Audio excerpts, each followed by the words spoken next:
Hey everybody, this is D Hunter bringing another action figure review. Today we're going to be looking at the Neca Annabelle action figure from Annabelle Comes Home. Now I've been looking for this figure for a good month or so now. They released it on Neca's Amazon and eBay stores, but it's about the only new figure I need from them. I didn't want to buy it, pay the shipping on it, so I was going to wait till the next figure that Neca released came out so I could get them for combined shipping. But I happened to be at Walmart, checked out the electronics section, and bam, one of these just sitting there. So let's go ahead and check out the packaging here. Annabelle comes home. Here she is sitting in her display case on that chair. Warning, positively do not open. Pretty funny message to have on an action figure. She is looking very creepy. That doll sitting there, possessed, etc. At the top, looking creepy again. Annabelle, Neca. One side here, I mean, look at that smile, just ugh. Other side, pretty much the same thing.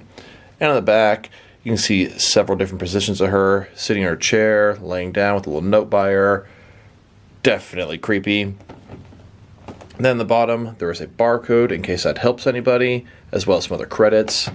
And this is one of NECA's ultimate figures, window box packaging. You can open it up. One side, here's the figure. And then the other side, here's the actual figure in the package. Looks like she has the warning, her display case. I'm assuming she's sitting on a chair in there.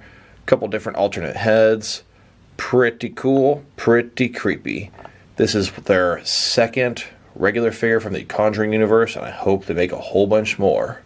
So with no further ado, let's open her up. Alright, now that we got this figure out of the package, here she is with all of her accessories laid out, and she does come with quite a bit of stuff. She's got some cool diorama pieces as well. I imagine they gave you quite a bit to help make up for the fact this figure is so small.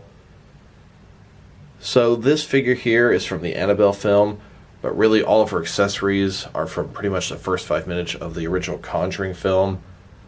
She is just so creepy. I'm really liking it. She comes with a glass case that she was in this sort of demon hunter's home. She has a base for that as well, so it's going to stand up. She's got a little chair to sit in. She has a sticker to put on the outside of the case saying positively do not open. She's got a little note saying miss me that she left for her original owners. Really creepy. And she's got 3 alternate heads. So let's go ahead and check out this figure. Starting with her face, that is creepy. Has a weird sort of child innocence, but boy, it looks demented and messed up. Hair looks good, pigtails, little bows.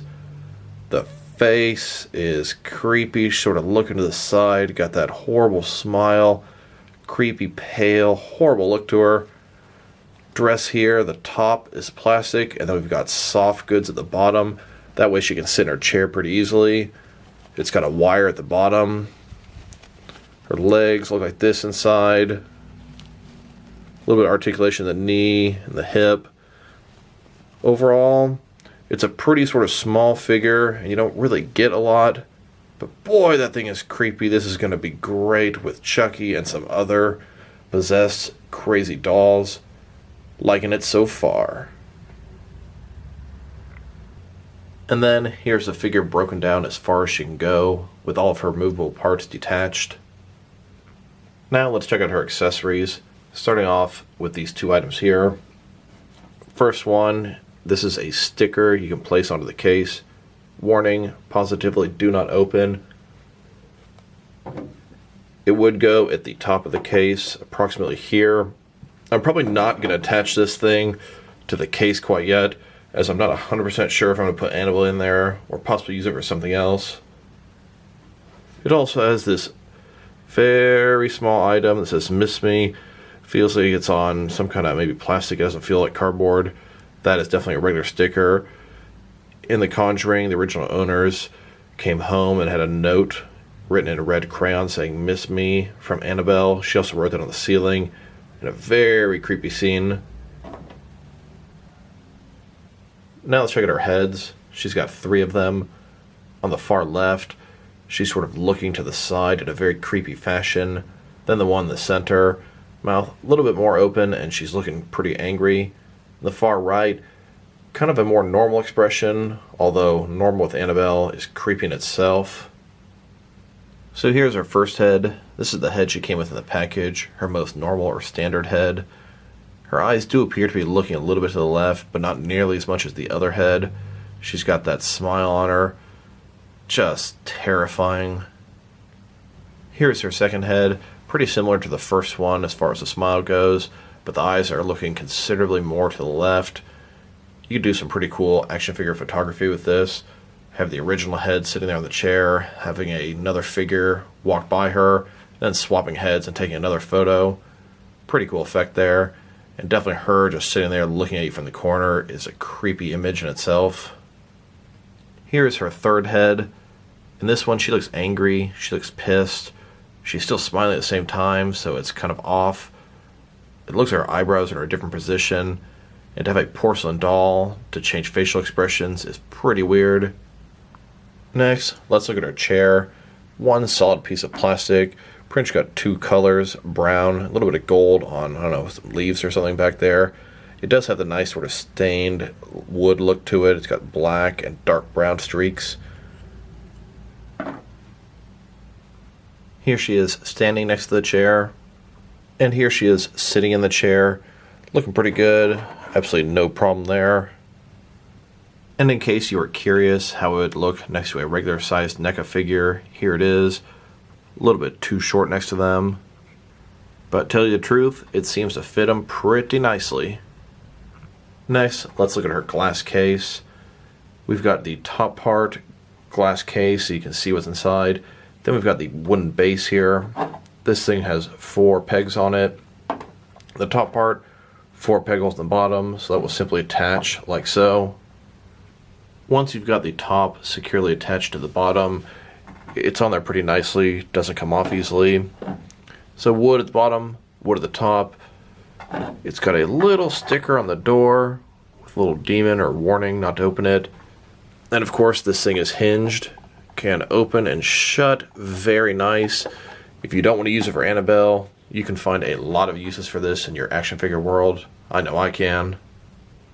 Here it is with just the chair inside. Here's Annabelle sitting in the chair in the glass case.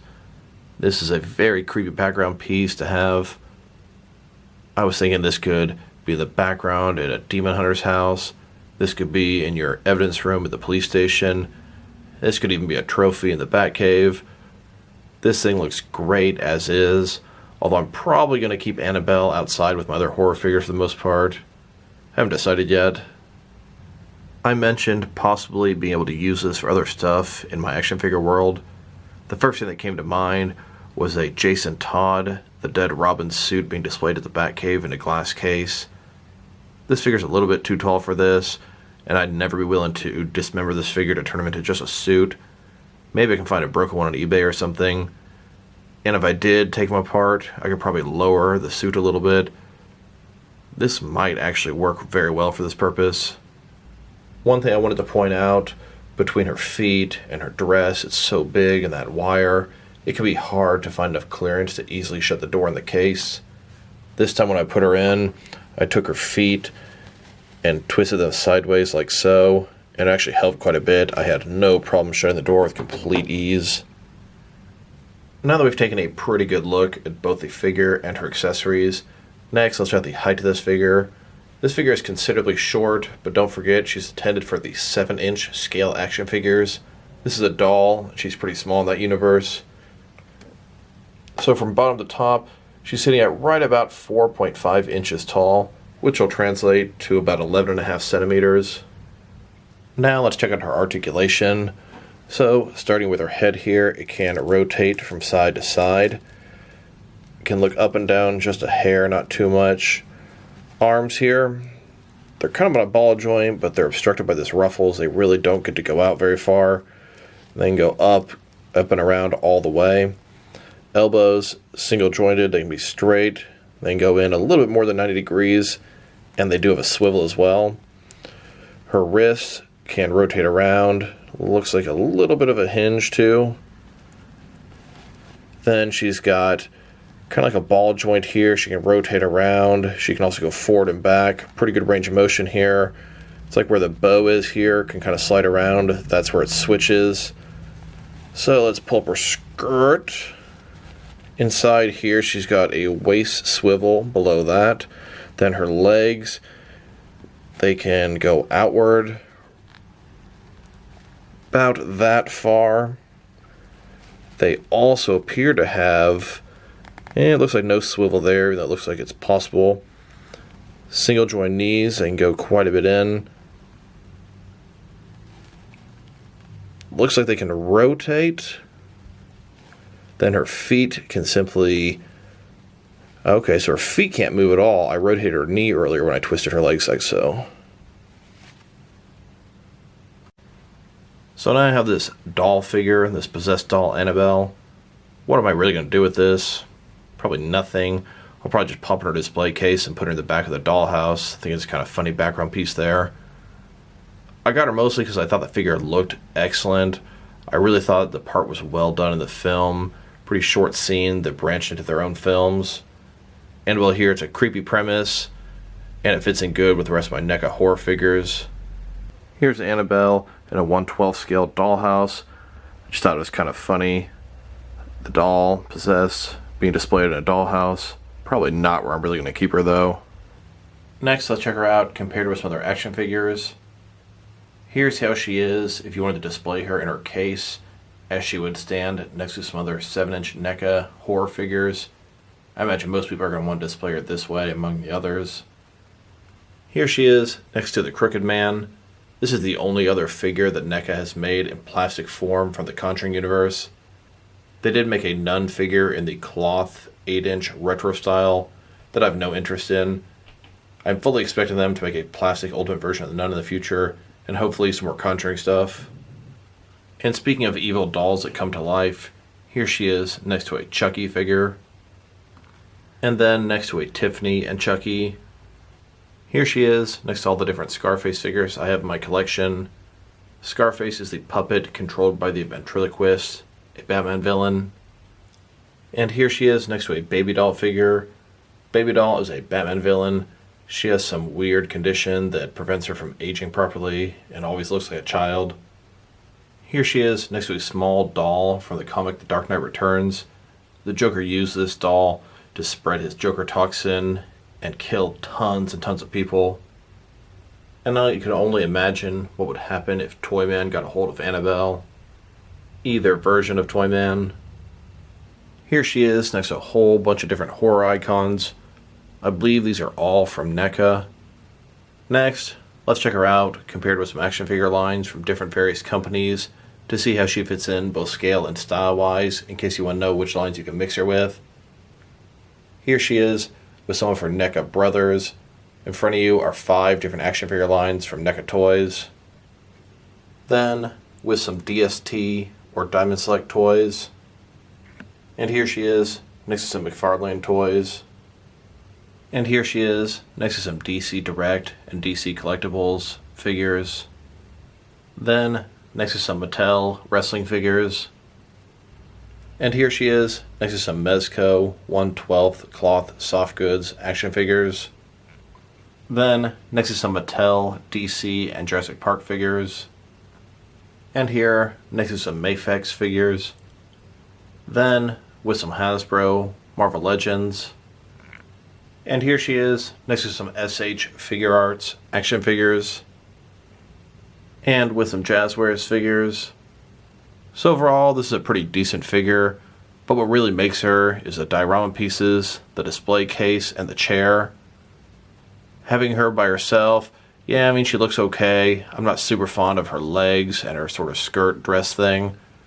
But you put her in the display case, she looks excellent, and it's a great display piece all together like so.